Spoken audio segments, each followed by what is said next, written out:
پھولوں جیسے پیارے بچے ہر فرد کو پیارے ہوتے ہیں، مگر کچھ بیماریاں ان پھول جیسے بچوں کی حالت قابل رحم بنا دیتی ہیں۔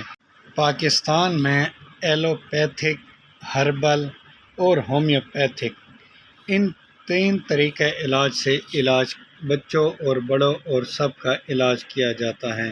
ہومیوپیتھک طریقہ علاج پاکستان کے ہر شہر میں دستیاب ہیں، مگر حقیقی ہومیوپیتھک علاج کرنے والے ڈاکٹرز کی تعداد بہت کم ہے۔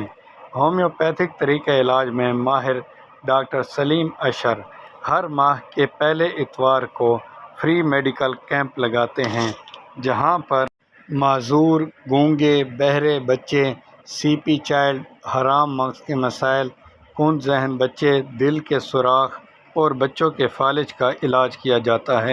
اس کی رجسٹریشن فیس صرف 100 روپے ہے، جس پر 1 ماہ کی دوائی فری دی جاتی ہے اور بچوں کے علاج پر خصوصی توجہ دی جاتی ہے۔